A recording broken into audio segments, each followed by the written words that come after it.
Bom dia. Bom dia. Bom dia, pessoal. Bom dia, bom dia. Ontem o povo abrindo a câmera, estou feliz. Mais uma vez, estamos aqui reunidos na Comissão de Gestão de Pessoas, Trabalhista e Previdenciária. Sheila Saad, nossa coordenadora, Dr. Lauro, nosso coordenador, Dr. Paulo, nosso coordenador, estão a postos. Dr. Lauro aqui presencial e Dr. Paulo e Sheila no online. E hoje o nosso tema é diversidade, equidade e inclusão no ambiente de trabalho. 14 de 3 de 2024, segunda reunião da Comissão de Gestão de Pessoas da Biarco Aresp, com apoio da Correia Porto e RIC Associados. Nós iniciaremos aqui a reunião. Desejo a todos uma boa reunião. E antes de começarmos, eu gostaria de compartilhar com vocês algumas informações que talvez todos queiram saber, no que tange aí a Lei de Igualdade Social. Na verdade, o que nós temos a compartilhar, já fizemos praticamente lá no grupo do WhatsApp, que é a ADI da CNI, mas o Dr. Paulo, Dr. Lauro, se puderem dar um panorama geral do que nós compartilhamos e a quantas andam, e eu também contribuo aqui na informação com o que eu ouvi na Fiesp ontem, anteontem. Doutor Paulo? Oi. Não sei se você estava ouvindo a gente. Sobre a CNI? Isso. Então, a informação que nós temos, inclusive o Reinaldo participou ontem de uma reunião na Fiesp, né?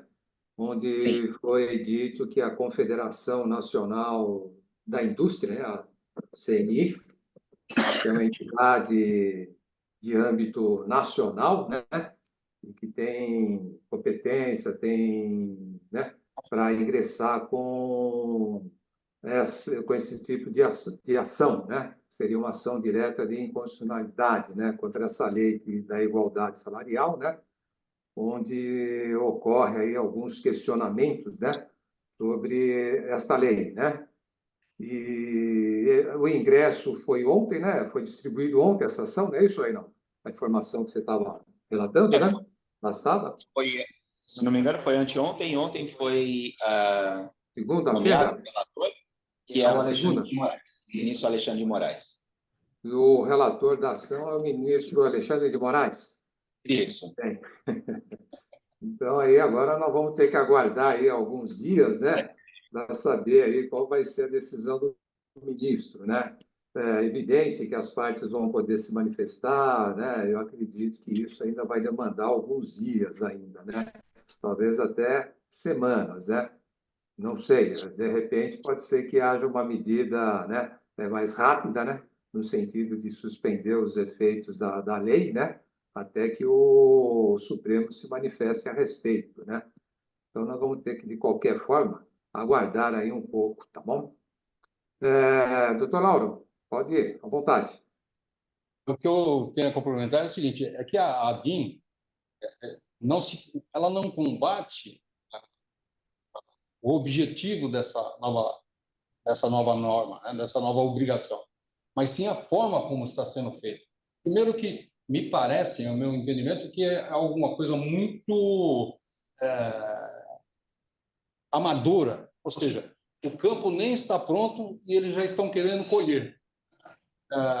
E também não tem resposta para muitas indagações. E daí, evidentemente, que as empresas tiveram que se manifestar através da ADIM.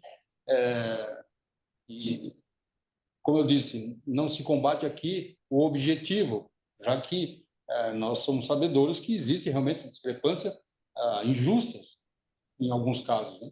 Mas não da forma como está sendo feito, tá? Não da maneira amadora e vou dizer aqui uma palavra forte, sorrateira, tá? Que estão tentando impor esse tipo de obrigação.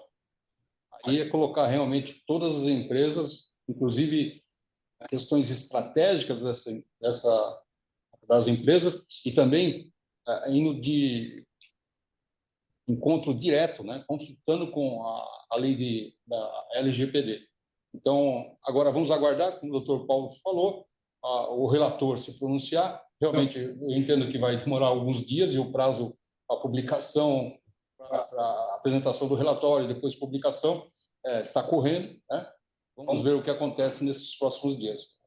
Eu, sinceramente, depois de saber quem é o relator, eu posso imaginar que é melhor as empresas se prepararem, né, para correr com essa obrigação.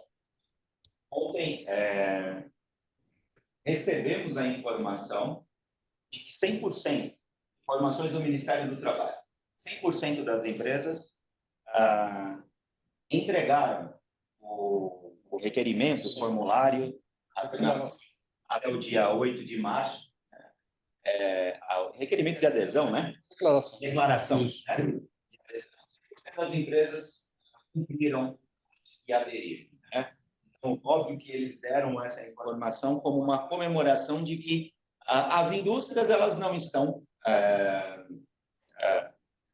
se opondo, né, à aplicação dessas regras. E isso é dito pelo Ministério nas reuniões que estão acontecendo com as organizações. Eu me refiro à reunião do final da semana passada que aconteceu com o Departamento Jurídico da Fiesp e a equipe do Ministério do Trabalho.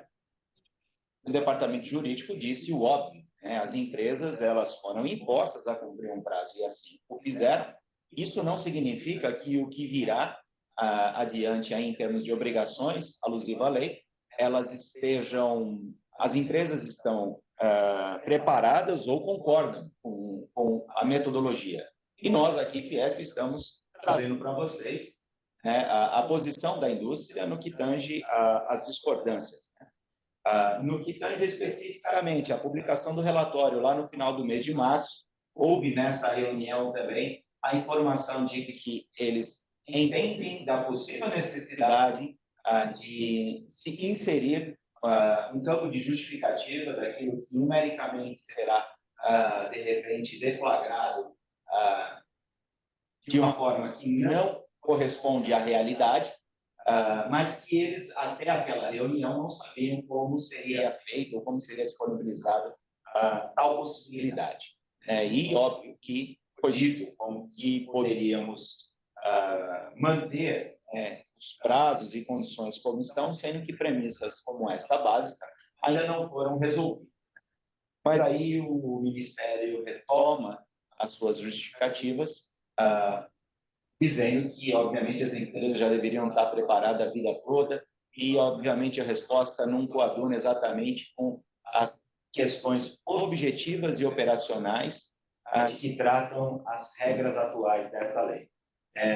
Então, para dizer o que, naturalmente, a ADI da CNI já traduz com toda a exatidão possível, as dúvidas que ainda existem, e é por isso que eles pedem essa medida cautelar, especialmente no que tange à não aplicação de multas sem que haja as corretas averiguações daquilo que deve ser averiguado e uma eventual exposição de dados sigilosos ou exposição da imagem da empresa com dados que não refletem a realidade. Então, as medidas cautelares são especialmente por essas prerrogativas, e a Fiesp, como o Dr. Lauro já disse, por uma questão aí chamada persalto, ela não tem legitimidade para ingressar com uma ação dessa natureza,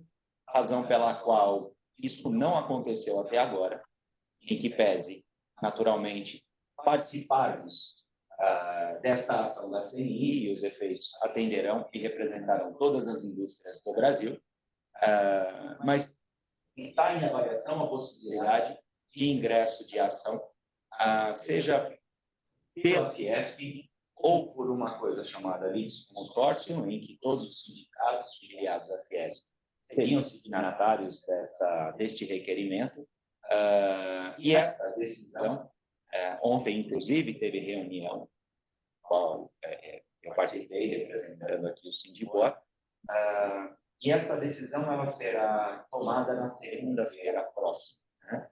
Quanto à necessidade e possibilidade de ingressarmos um MS adicional, né? E como seria feito. Então, eu os atualizarei com os próximos acontecimentos, possivelmente no WhatsApp, porque nós não teremos reunião até que esses acontecimentos se revelem. Era isso que nós tínhamos para compartilhar sobre esse assunto.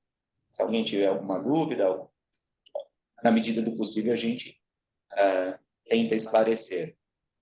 Antes de passar. Um comentário, eu conversando com os clientes que a gente atende, eu acho que essa sua observação sobre a relevância das informações que são passadas, eu acho que 100% preencheu o relatório, mas foi tudo meio a toque de caixa nos 48 do segundo tempo. Muitas empresas foram notificadas pelos contadores na véspera, na antevéspera, para poder preencher esse relatório. Então, esses levantamentos que eu consegui, e assim, outras empresas que têm menos funcionários e que às vezes tem várias empresas no grupo com menos de 100 funcionários, nem sabiam da existência da lei, entendeu? Então, eu acho que a relevância, todo mundo entende que é enorme, que faz parte do contexto, a gente vai falar um pouco sobre isso, faz parte da nossa capacidade de entender que todo o ambiente corporativo é um ambiente diverso, mas é isso que o Dr. Lauro falou e o Reinaldo também falou muito bem. Foi a toque de caixa. As pessoas nem estão sabendo como lidar com isso e é uma confusão generalizada. E bem observado, Sheila, ninguém está discutindo o mérito, né? Não. Do que se pretende alcançar em relação à lei ou a sua condição de cumprimento à luz do que já previa outras normativas. É a questão operacional de como estão fazendo, né? Bom, mais alguma dúvida, comentário? Vamos adiante e, mais uma vez, vocês serão atualizados conforme os acontecimentos se revelem aí.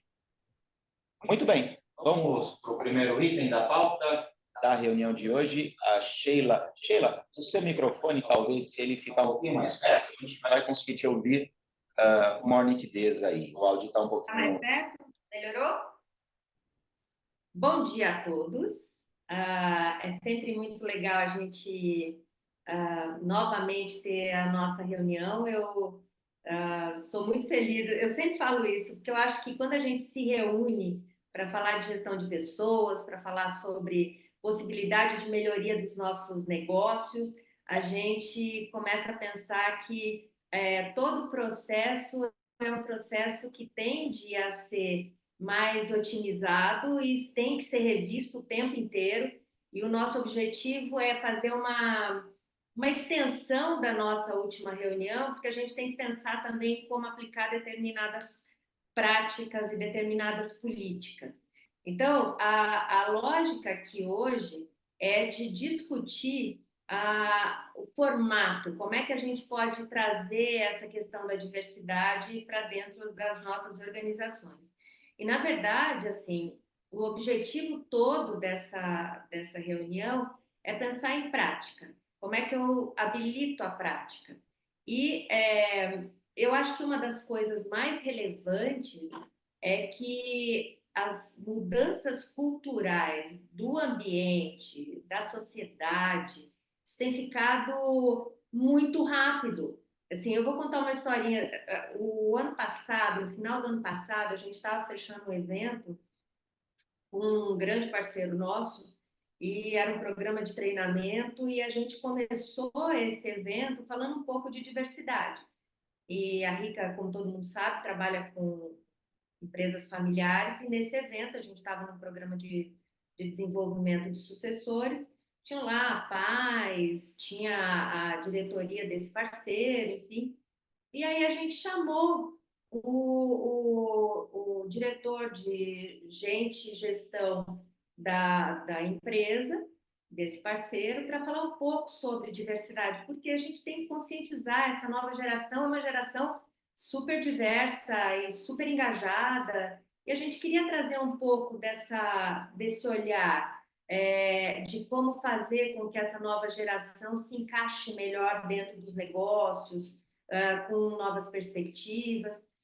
E aí a gente fez todo lá, o diretor fez toda a apresentação falando sobre diversidade, e aí nós e esse parceiro, a gente fez uma pesquisa de satisfação do evento, e aí foi muito interessante, porque a gente viu os dois comentários muito pesados, assim, que esse não era um tipo de informação, nem nada muito relevante que devesse estar num evento daquele porte e com aquela temática de família. Então, eu fiquei pensando no quanto isso ainda é uma questão difícil, no quanto isso ainda é complicado.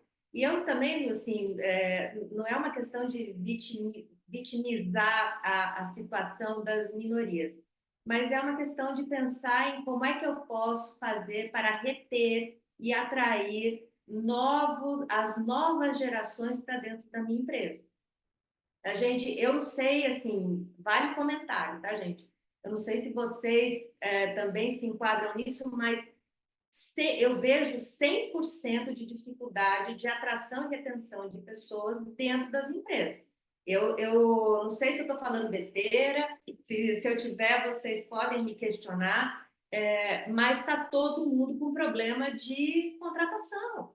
E sempre tem isso, e cada vez mais.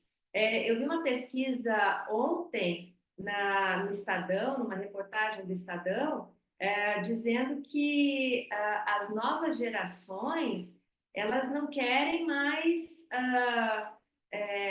cargos de direção, cargos de gestão. Elas querem, porque a prioridade é ter tempo para a família, é ter tempo para viver, é fazer coisas que agradem no dia a dia. Então, no final das contas, se a gente está com muito problema para atrair, para reter e principalmente para identificar talento dentro do aspecto, porque talento é isso, dentro do aspecto cultural da minha empresa, talento é aquele que vai se encaixar no modelo cultural e que vai ter uma alta produtividade dentro desse contexto que a gente tem. Então, no final das contas, nós temos um desafio de evoluir sem perder a dinâmica cultural que a gente tem, aquilo que fez com que a empresa nascesse, crescesse e se desenvolvesse ao longo dos anos. Então, para o pessoal de gestão de pessoas, de RH, isso tem sido um desafio absoluto, porque a gente está na linha de frente com o mercado, com as pessoas que chegam, com o pessoal que já está na empresa. A maioria de nós tem funcionários de longa data, colaboradores de longa data dentro da organização, o que às vezes também é um fator de resistência a essa mudança. Então, dentro desse contexto todo, a gente tem que pensar que o mercado ele está extremamente agressivo, eu acho, porque a gente está tendo que produzir muito, a gente está tendo que trabalhar um bocado para conseguir se manter nesse mercado. A concorrência é sempre muito agressiva, acho que desde que o mundo é mundo, a gente lida com a concorrência, sempre pensando em como sobressair. E aí eu acho que a gente tem que pensar que nós temos que valorizar os princípios organizacionais, valores de fundadores. Eu sei que a gente tem multinacionais aqui e a gente também precisa reforçar a cultura dessas empresas que se consolida ao longo também de muitos anos, mas nós temos que pensar quais são hoje os fatores que são valorizados pelas novas gerações, essa geração que está entrando no mercado agora. E aí, dentro desse contexto, eu acho que o grande diferencial dessa nossa conversa é o gerenciamento da cultura. Assim, o que é que nós podemos fazer para gerenciar a cultura dentro dessa evolução que a gente precisa, dentro dessa análise de contextualização que a gente faz todo santo dia. Então, o primeiro passo é o que é que eu quero fazer dentro da minha empresa como política de diversidade? Quais são os objetivos que eu preciso trazer como política de diversidade? E aí, a gente tem lá o Dia Internacional da Mulher, que as pessoas fazem toda uma ação do RH dentro da empresa, mas isso fica relegado a um dia só e a uma ação só, e a gente não tem afinidade com o modelo cultural. Então, pensar em consolidar o modelo cultural, esse, para mim, é o grande objetivo. E aí, para a gente fazer isso, a gente tem que pensar em quais são as ações que a gente quer desenvolver. E não dá para a gente pensar em coisas muito grandes, em coisas muito significativas, quando eu não tenho nem o básico estruturado dentro da minha empresa. Então, são pequenos passos, são pequenas ações para fazer com que essa diversidade se consolide. Eu acho que, pensando nisso, listar os primeiros passos, listar os objetivos que se quer para essa empresa, é a primeira coisa a se fazer. A segunda coisa é o seguinte: quando a gente fala em atitudes, nós estamos falando sobre julgamentos. Há uns 2 anos atrás, é engraçado falar sobre essas coisas, sobre o que é julgamento. Eu me lembro que eu fui conversar com um cliente, são pequenas coisinhas que a gente lida. E aí, esse cliente, eu fui discutir com ele um programa de treinamento, era uma instituição, e o diretor da instituição falou para mim, meu sócio é o Rica, e aí ele falou para mim, não falo com a senhora, eu trato com o Rica.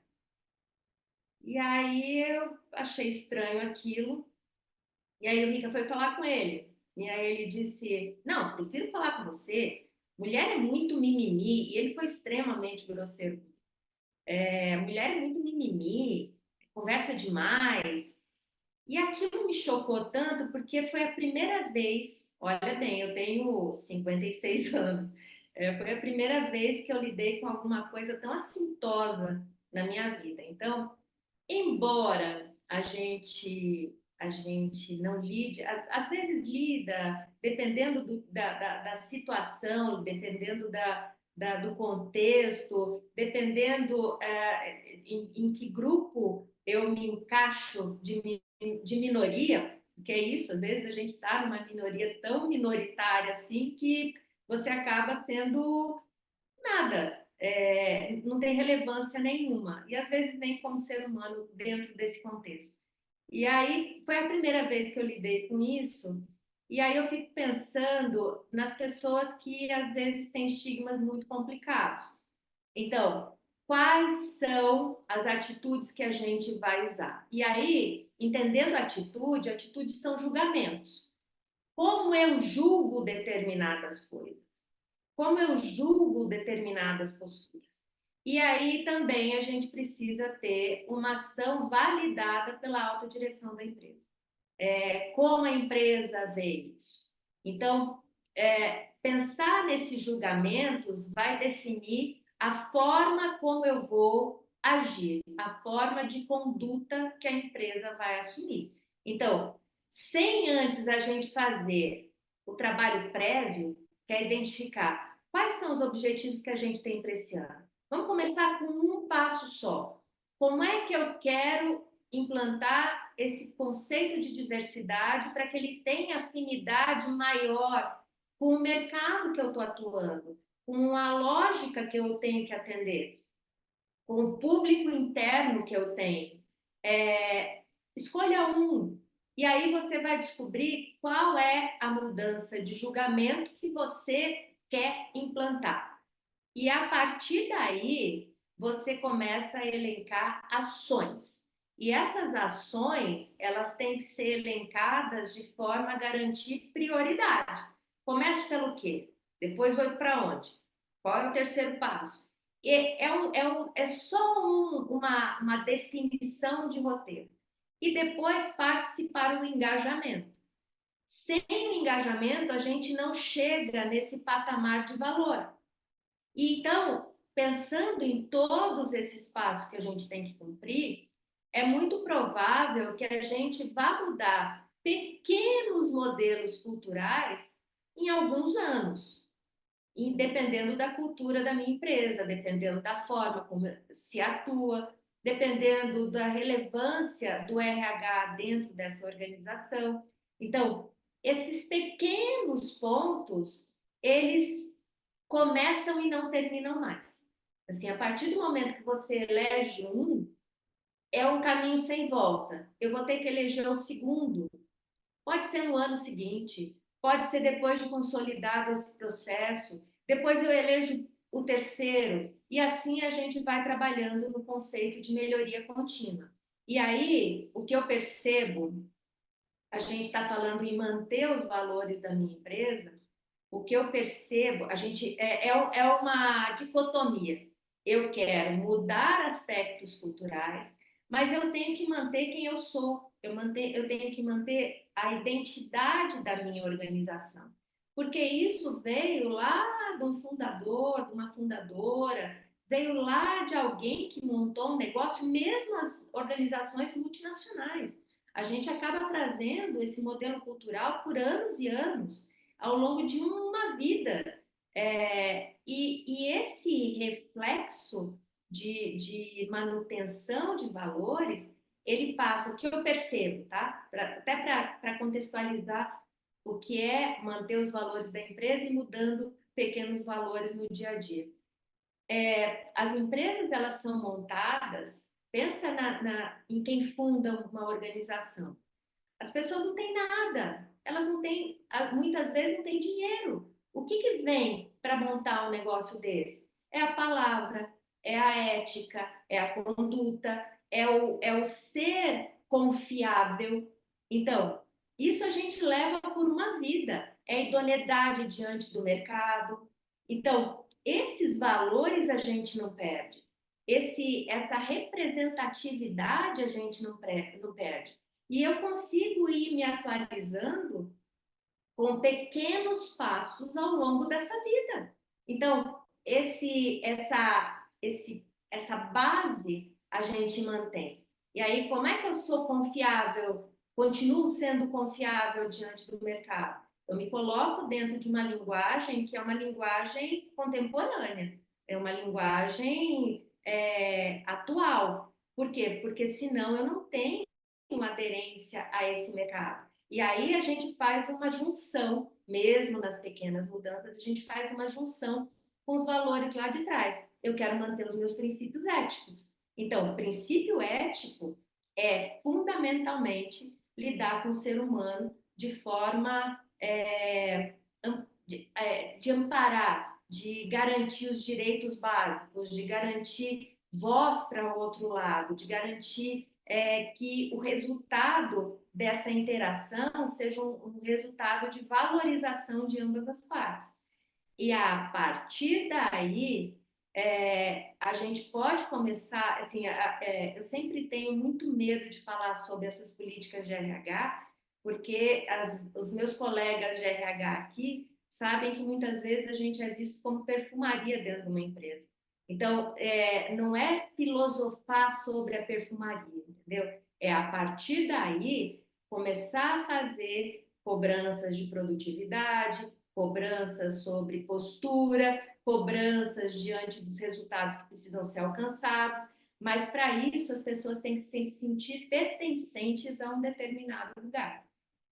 E isso, com a diversidade enorme de perfis, porque a gente tem uma diversidade enorme de perfis em qualquer lugar, ser humano é diverso, a gente começa a perceber que a gente precisa garantir que esse entrosamento seja saudável, porque sem isso a gente não tem produtividade, a gente não tem resultado. Agora, se eu fizer todo esse trabalho e não tiver foco na produtividade, nos resultados, como nós temos que nos manter como empresa, também não tem eco. Então, são duas coisas andando sempre juntas, porque senão a gente não tem resultado corporativo nunca. E não vai sobrar emprego para ninguém.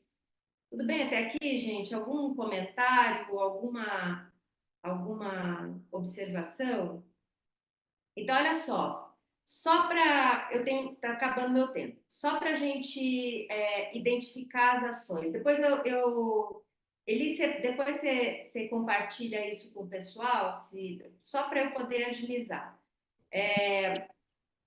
Programa de diversidade, pluralidade de culturas, identidades, experiências, trajetórias. Então, nós estamos falando de um contexto muito amplo, que é o contexto que a gente tem dentro da empresa. Eu só queria andar um pouquinho aqui, para a gente chegar, para eu passar a palavra para os meus colegas aqui, Dr. Lauro e Dr. Paulo. A gente tem que trabalhar com a diversidade dentro de todos os processos de RH, dentro de todos os subsistemas de RH. Então, nós estamos falando de recrutamento não estigmatizado, seleção, como é que eu vou lidar com... Porque retenção é isso. Eu começo lá na seleção. Eu começo a fazer propaganda da minha empresa, de como nós somos, de quem nós somos, a partir da seleção. E aí entra treinamento, entra avaliação de desempenho, entra o formato de qualidade de vida no trabalho, que não é programa só de saúde, mas é programa de inclusão. E aí depois a gente passa por modelo de representatividade, assim, a gente conseguir ouvir todos os públicos e ouvir para garantir progressão, inclusive.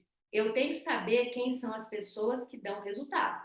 Eu não vou trabalhar com privilégios, mas eu vou fazer essa inclusão para que eu tenha todo mundo no mesmo nível, para identificar quem são aqueles que são talentos e que são alvo de possibilidade de progressão horizontal ou vertical.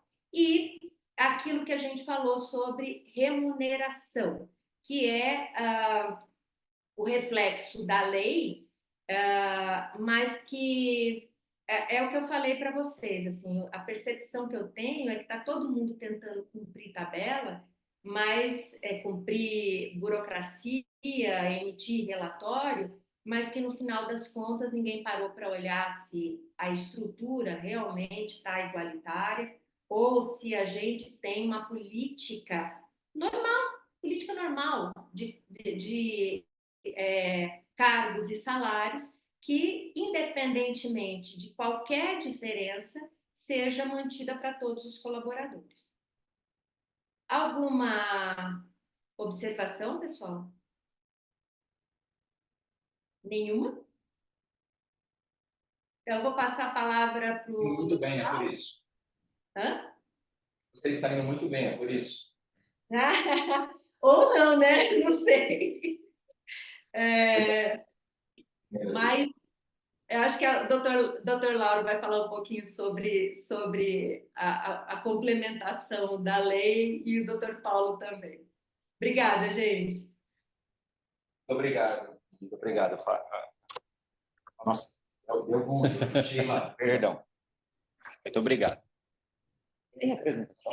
Tem. Opa. Bom, posso, Ronaldo? Pode. Bom, Sheila, primeiro eu ficaria aqui horas te ouvindo, porque o assunto é apaixonante e a sua explanação, a sua apresentação, assim, é, é muito boa de ouvir, né? E enquanto você estava falando, eu já fiz umas anotações aqui, porque é interessante que esse engajamento, né, que tantas empresas hoje é uma palavra tão divulgada entre os empresários e tudo mais. Eu tenho comigo que isso é uma questão de top-down, né? Ou seja, vem lá de cima para baixo e amarra as pessoas como um time, ou melhor, até anotei aqui, não é como um time. Se nós conseguirmos fazer com que essas pessoas se tornem torcedoras da empresa, aí vira uma torcida fiel do Palmeiras, engajada sem ganhar nada, né? Entre aspas, mas é simplesmente pela paixão de estar ali, né? E foi sensacional. Com certeza o pessoal ficaria muito mais tempo aí ouvindo sobre esse assunto, né?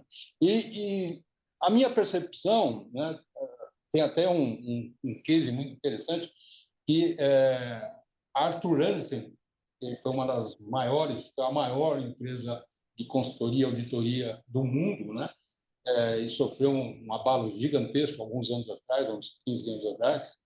Ela conseguiu fazer isso com todo o time. Então, quem trabalhava na Arthur antes, desde o trainee, né, já no treinamento do trainee, eles eram realmente treinados com a mentalidade de que nós somos o número um, né? E isso é do trainee ao sócio. Então, quem trabalhou na Arthur antes, se você perguntar para eles, eles terão o mesmo sentimento, né? É lamentável o que aconteceu com essa empresa, eram profissionais assim muito capazes, né? Mas esse engajamento existia. E vou dizer mais, nenhuma das Big Four que hoje existem conseguiram aquele nível implantar esse engajamento entre seus colaboradores. Eles fizeram uma mágica, tá? E hoje eu queria falar com vocês sobre um assunto, pegando uma parte do que a Sheila falou, que médias e pequenas empresas sofrem muitas vezes sem perceber, que é a chamada equiparação salarial, que também tem a ver com a igualdade salarial. Então, quando se fala em remuneração, ou seja, da contrapartida do esforço do empregado, do trabalhador, algumas empresas acabam pensando que estão cometendo justiça, acabam incorrendo em questões que lá na frente se tornarão passivo trabalhista, né? Nós vamos compartilhar uma apresentação aqui. Uhum. Pode passar. A tela aí de todos? Tá. Maravilha.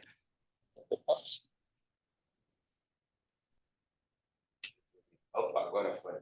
Bom, falando sobre a equiparação salarial, e o Reinaldo disse muito bem aqui, o doutor Paulo também, que a questão da igualdade salarial, ela já tem normativas, né? Constituição Federal, a própria CLT já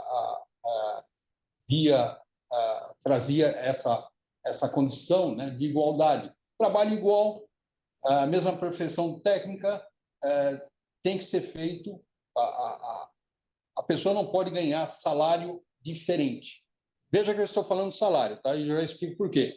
Então, o artigo 461 da CLT, ele diz, sendo idêntica à função, não estamos falando de cargo, a todo trabalho de igual valor, ou seja, mesma produtividade, mesma eficiência técnica, mesma qualidade, né?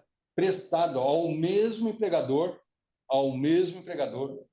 e no mesmo estabelecimento empresarial, corresponderá igual salário, sem distinção de sexo, etnia, nacionalidade ou idade. Então, o nosso ordenamento jurídico já previa que ninguém pode ganhar diferente se efetivamente você reúne as mesmas condições. Não foram poucos os trabalhos de due diligence, onde uma empresa está sendo comprada por outra ou vendida para outra empresa, em que as diferenças salariais, mesmo quando pequenas, quando acumuladas ao longo do tempo, e aí eu estou falando sobre 60 meses de um contrato de trabalho, mais os seus reflexos, mais os encargos sociais envolvidos, resultam numa contingência altíssima, tá? Justamente porque deixou-se aí de observar alguns assuntos, algumas questões, alguns detalhes, tá? Então, a equiparação ocorre quando o empregado ganha menos que o outro, evidentemente, ao exercerem a mesma função. Então, eu disse para vocês, duas pessoas têm a mesma função com a mesma produtividade. Evidentemente que cabe ao empregador, né, ter instrumentos de medição dessa produtividade. Poxa vida, hoje mesmo pela manhã estava dentro do metrô, vindo para cá, e duas senhoras conversando. E uma delas disse assim: eu faço mais do que ele e ele ganha mais do que eu, né? Aí a outra falou assim: mas a vida é assim mesmo, né? Então, eu fiquei pensando, puxa vida, como é triste alguém ter a sensação de que trabalha mais, se esforça mais e, pela conversa, né, tem uma produtividade maior e, de forma salarial, é reconhecido de forma inferior, tá? Então, como eu disse, a nossa lei, ela coíbe esse tipo de tratamento. A equiparação salarial prevista no nosso ordenamento jurídico, ela prevê a igualdade de salário, não igualdade de remuneração. O que significa dizer que se você tem um ajudante geral, em que ele entrega mais, ou que ele trabalha com um outro tipo de produto, ou numa condição diferenciada que o outro, o salário, né, no mesmo estabelecimento, o salário tem que ser igual. Mas a remuneração, que é o conjunto do que se paga a esse profissional, ele pode ser diferenciado. Mas jamais o salário. O Ficou salário mudo. é aquela questão contratual. Alguém ia falar alguma coisa? Não? Sim, cortou a sua fala. Não entendi o que você falou sobre nesse slide até o momento. Tá, acho que eu estou... Tá bom. O que eu disse é o seguinte: o salário, né, que é o valor contratual acertado entre empregador e empregado, não pode ser diferente para alguém que trabalha em condições idênticas, com a mesma produtividade. Mas a lei não determina que a remuneração, que é o conjunto de tudo que se paga, seja diferente. Tá bom? Pode deixar. Ficou claro, Helder? Ficou sim. Então, se um está fazendo horas extras ou tem alguma outra fator aí diferenciador, eles vão receber valores distintos, mas tem o mesmo salário nominal. Exatamente, exatamente. Você falou a hora essa, muito bom exemplo. Um trabalha à noite, né, e o outro não. Então, o conjunto da remuneração pode ser diferenciada, porém, o salário não pode ser diferenciado. Tá bom? Só me permite fazer uma parte aqui em relação a quando você cita, Helder, a hora extra. À luz do que vem trabalhando esta nova lei de igualdade salarial, é previsto no que tange, por exemplo, a hora extra, que se ofereça as mesmas condições e oportunidade a homens e mulheres. Então, não podemos olhar para um dos requisitos de forma isolada. Então, é o conjunto da obra, o que o doutor Lauro tem dito, está falando. Nos perdoem aí o falho de mouse que está trocando a tela da apresentação, probleminha técnico. Então, só para fazer essa observação, para a gente não olhar de forma isolada um dos requisitos. Uma pergunta. A questão da remuneração faz parte da remuneração o salário, os benefícios e esses incentivos monetários, tipo prêmio, bônus e afins. Eu posso diferenciar tanto nas premiações quanto nos benefícios? Sim. Desde que a base não seja diferente, ou seja, o salário. Tá bom? Essa igualdade salarial refere-se única e exclusivamente ao valor acertado ou contratado entre entre o empregador e o empregado. A remuneração, como você está dizendo, se ele recebe um prêmio ou uma bonificação, é porque em algum momento ele se estabeleceu ou alcançou uma meta, ou teve uma produtividade muito maior, ou ganhou uma competência que o outro não tem. Exemplo, uma empresa que eu trabalhei há muitos anos atrás, ela concedia aos empregados que alcançassem um determinado índice de fluência no idioma inglês, 15% sobre sua remuneração. Então, eu alcancei, eu ganhei, tá certo? Então, tem a ver com uma competência que o outro não tem. Ficou claro? Ficou. Tá. Então, nessa medida, a remuneração pode ter diferença, mas o que vai se olhar é o salário, tá bom? Para que exista a questão da equiparação salarial, nós temos alguns requisitos básicos. A primeira coisa, tem que se indicar o paradigma, tá bom? Perdão. Vou deixar mais Tem próximo. que haver a indicação do paradigma. Tem que ter identidade de funções. Vamos lá. Cargo, quando se fala de cargo, não pode se confundir com funções. Cargo é a posição em que aquele indivíduo ocupa dentro da organização.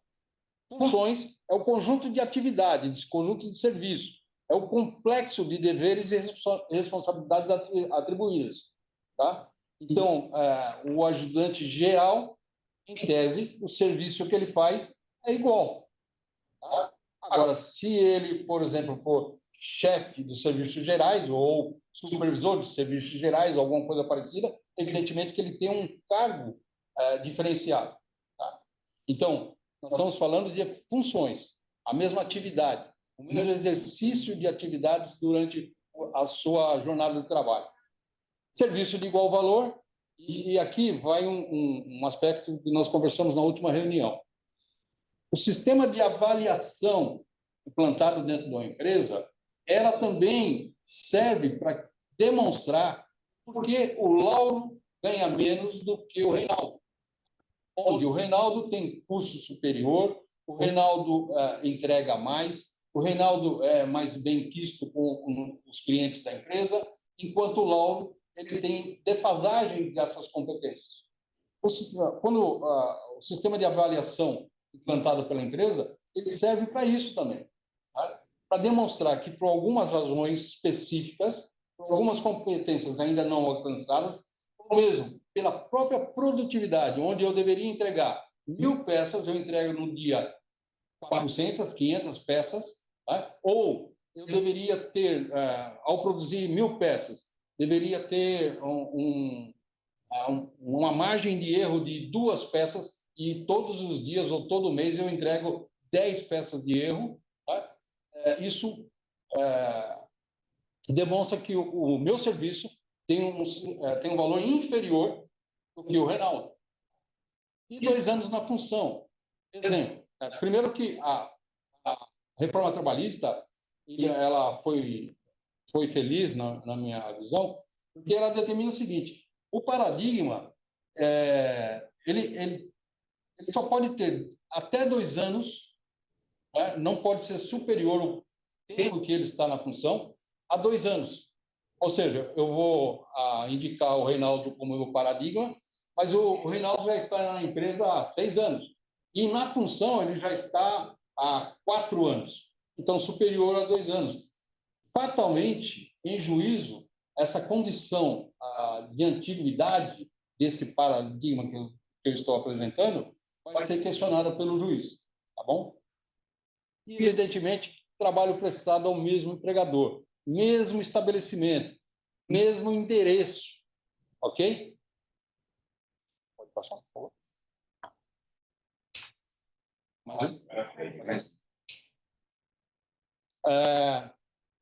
E para provar a equiparação salarial, quando alegado em juízo, né, mesmos requisitos deverão ser apresentados pelo empregado. Só que a prova cabe à empresa. Por isso que esse sistema de remuneração, né, quando é implantado, de benefícios, de premiação, questões relacionadas por exemplo, já acabei de falar, o sistema de avaliação, tudo isso é elemento de prova para demonstrar por que a diferença salarial ali, no caso, se aplica. Tá? Então, quando alegado, identidade de empregadores, trabalho no mesmo estabelecimento, trabalho de igual valor, perfeição técnica. Então, eu entrego 1.000 peças, mas 1.000 peças que o Reinaldo entrega são boas. E as 1.000 peças que eu entrego são rejeitadas. Não é o mesmo valor, né? Tempo de serviço não poderia ser superior a 4 anos. Isso foi um acréscimo que a reforma trabalhista trouxe para essa questão. Tempo de função não poderia ser superior a 2 anos na função. Tá? No caso de 4 anos ali, é aquilo que eu falei, se eu já trabalho na empresa há 10 anos e eu não posso, evidentemente, na mesma função, né? Eu não posso ser apontado como paradigma. Tá? Inexistência de quadro de carreira ou de plano de cargos e salários. Aqui, a Sheila talvez possa colocar até melhor do que eu. Não é incomum nós encontrarmos empresas sem isso, não é, Sheila? E parece que é um tabu dentro das empresas, né? Na verdade, toda vez que a gente chega nas empresas para montar um plano de cargos e salários, o que você repara é que os cargos não conversam com a função. Então, é muito comum você ter assistente, analista, com cargo de auxiliar e vice-versa, analista fazendo trabalho de assistente. Então, a função não está vinculada. E aí, existe uma pulverização de salários enorme, porque depende muito ou do salário anterior, a pessoa veio com um salário X, eu quero contratar, e aí na hora da negociação, essa pessoa fala, não entro por menos de tanto ou por mais de tanto, e aí se parte dessa negociação, não necessariamente daquilo que a empresa tem a oferecer, e aí a gente tem a evolução muito na base da confiança. Então, normalmente eu evoluo o cargo e não evoluo a função, eu evoluo um pedaço da função, não a totalidade. Então, se eu quiser, por exemplo, colocar um supervisor, pego um operador de máquina e transfiro ele. É um cara de confiança, é um cara que eu gosto, a postura dele é boa. E aí eu transfiro ele para um cargo de supervisão ou para líder de área. Muito provavelmente eu tenho se eu faço isso de forma errada, isso é muito comum, eu tenho 2 efeitos colaterais. Eu acabo promovendo e perco um ótimo operador e ganho um péssimo líder, porque essa pessoa não tem a competência emocional para lidar com isso. Ou às vezes eu tenho alguém que tem o cargo de liderança por conta da confiança que a empresa tem nele, mas ele não pratica isso porque ele não tem a capacidade de gerir pessoas. Ele até faz o trabalho, então ele continua sendo um ótimo operador fazendo trabalho de operação. Então, normalmente você vê muitos desvios e aí você tem que estabelecer um determinado padrão. Por isso que é tão estigmatizado. E as pessoas nunca sabem, no meio desse rebuliço todo, elas nunca sabem quando e qual caminho para crescer. O que é um problemão, porque você teria que fazer a escadinha, que a gente chama de equilíbrio interno, sai de um lugar e vai pegando evoluções, vai tendo evoluções, mesmo que pequenas, mesmo que horizontais, para poder ir galgando cargos superiores. Então, é muito comum isso acontecer. E eu tenho comigo, Sheila, que a falta dessa perspectiva, principalmente para as novas gerações, e aí vem a questão da retenção, como ele não tem essa perspectiva, ele vai embora para qualquer lugar, porque ele não vê para onde ele pode, o que ele pode alcançar, se esforçando, se especializando dentro daquela organização. Pelo menos é meu sentimento. Antigamente, quando eu iniciei minha carreira, nós o mote era o seguinte: hoje trainee, amanhã sócio. Só que para sócio seriam 25 anos de trabalho. Para nós estava tudo bem, né? Eu lembro que quando eu cheguei a supervisor, próximo aí a gerente, de repente apareceu um novo quadro de cargos de salário que era assim: supervisor 1, 2, 3, 4, 5 e 6. Eu falei, mas não é possível, voltei. Então, mas naquele tempo nos parecia aceitável. Hoje não. Não, eles são imediatistas até, Sim, eles querem chegar já sentando na cadeira de presidente. exato. Há um tempo atrás, ainda trabalhando numa das empresas Big Four, eu lembro que numa contratação, logo assim, de entrada, um garoto muito bem preparado, diga-se de passagem, na primeira reunião de feedback, ele questionou, falou, quando eu vou para o exterior? Eu levei 10 anos para ir para o exterior pela empresa. Né? Eu falei, não, você tem que passar por programa. Ele falou, não, se eu não for para o exterior, eu vou embora. Foi embora. Para ele era o mais importante. Né? Então, eu entendo que a nova geração ela tem essa necessidade, dar um horizonte. E se ela não vê o horizonte, ela se desliga. E aí, a estrutura de cargos e salários devidamente formalizada, existe a prerrogativa do Ministério do Trabalho, ou da Delegacia Regional do Trabalho, de homologar esse plano. Só que, por experiência, é uma dificuldade enorme você encontrar alguém dentro de uma Delegacia Regional do Trabalho que entenda o processo e faça essa homologação. Mas tem que ser entregue. Olha, está aqui, eu quero que você homologue. Né? Já tive situações aqui mesmo no ABC, em que eu fui entregar o plano de cargos e salários lá para homologação e a pessoa da Delegacia Regional falou, eu nem sei o que eu faço com isso. Eu falei, pô, se você não sabe... Tá bom, pode passar. Isso. Era o que eu tinha para mostrar para vocês, para discutir rapidamente, porque, volto a dizer, destaque. A contingência que se acumula ao longo dos anos, pelas pequenas diferenças salariais, elas representam um passivo muito grande, né? Porque vai infligir à empresa o pagamento de diferenças salariais reflexos em encargos sobre as diferenças e os reflexos. Né? Então, vale a pena verificar se você não tem situações desse tipo e buscar aprimorar essas, ou eliminar o máximo possível essas eventuais diferenças. É isso aí. Se alguém tiver alguma pergunta? Eu sinto que hoje o relógio nos traiu, porque 1 hora passou em 1 minuto, ao meu ver. Eu ainda ia provocar o Paulo para que ele pudesse falar para a gente. E na área sindical, né? Como que todo esse assunto fica? Agora, como nós combinamos 1 hora de reunião, eu tenho duas alternativas.